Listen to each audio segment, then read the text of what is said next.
तालुक्यातील भिगवण येथे घडलेल्या कथित अपहरण प्रकरणामध्ये आणि किडनॅपिंग प्रकरणामध्ये आता वेगळं वळण लागलेलं आहे। आज त्या मुलीने भुंजाव करून आपण आईकडे आणि मामाकडे जाणार असल्याचं सांगितलं। आज तिची इंदापूर न्यायालयामध्ये व्हिडिओ कॉन्फरन्सिंगद्वारे साक्ष झाली आणि त्याच्यामध्ये तिने न्यायालयात सांगितले की मी मामाकडे आणि आईकडे जाण्यास तयार आहे। वास्तविक खरं तर ह्या प्रकरणामध्ये अत्यंत वेगवेगळी वळण आणि वेगवेगळे पैलू पडण्यात आले होते। हे प्रकरण 17 फेब्रुवारी रोजी घडलं, दुपारी 2 वाजता घडलं।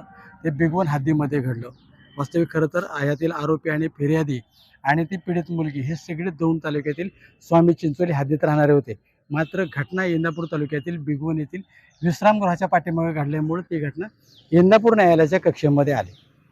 आता याच्यामध्ये ही घटना घडल्यानंतर फिर्याद 17 तारखेला संध्याकाळी देण्यात आली।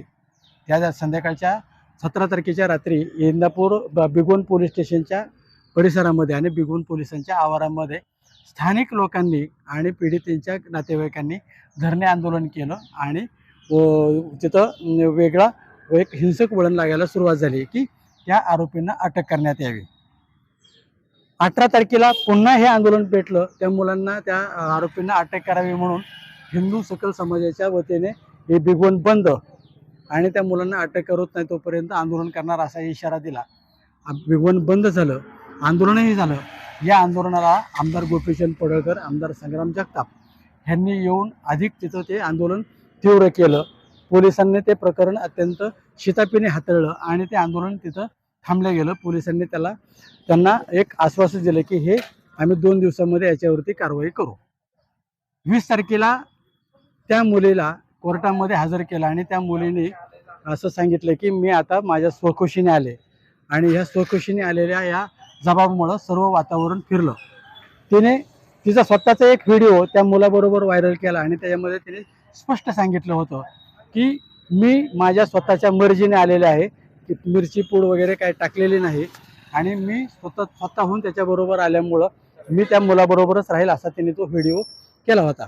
मग त्याच्यानंतर बारामती न्यायालयामध्ये तिला हजर केल्यानंतर त्या मुलीला 5 दिवस पुण्यातील आपलं घर सुधारगृहामध्ये ठेवण्यात आलं आणि या सुधारगृहामध्ये ठेवण्याची मुदत आज संपत होती 25 तारखेला।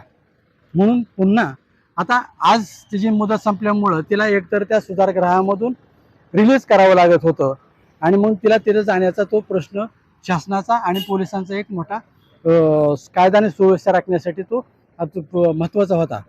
त्याच्यामध्ये आज पुन्हा आणखी एक नवीन ट्विस्ट आलं की जी फिर्यादी त्या दिली होती, आईने फिर्याद दिली होती, त्या फिर्यादीमध्ये जो FIR दाखल झाला होता इंदापूर कोर्टामध्ये त्या केसमध्ये आई पुन्हा आज हजर झाली आणि फिर्यादीतर्फे वकीलपत्र घालण्यात आलं आणि फिर्यादीतर्फे वकीलपत्र घातल्यानंतर आईने असं जवळपास की मुलीला आमच्या ताब्यात द्यावी ही आईची मागणी होती। कोर्टाने परत मुलीला व्हिडिओ कॉन्फरन्सद्वारे साक्षी घेतली आणि मुलीने आज सपशेल मी माझ्या आईकडे जात असल्याचं सांगितलं। म्हणजे खरं तर त्या मुलीने मामाकडे जाण्याचं सांगितलं होतं, परंतु कायदा आणि सुव्यवस्था आणि कायद्याच्या बंधनामध्ये मामाकडे मुलीला देता येत नाही, मग आईकडे देता येईल। वास्तविकतेतला अजून एक दुसरा प्रश्न असा होता की त्या मुलीचं आणि त्या आरोपीचं घर शेजारी आहे, पुन्हा कायदा आणि सुव्यवस्थेचा प्रश्न निर्माण होत होता।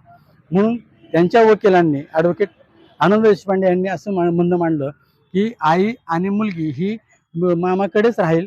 मुलगी यापूर्वीही 5 वर्षे मामाकडेच होती, त्याच्यामुळं मामाकडे आई आणि मुलगी राहणे सुरक्षित आहे आणि कोर्टाने त्याप्रमाणे ऑर्डर केली।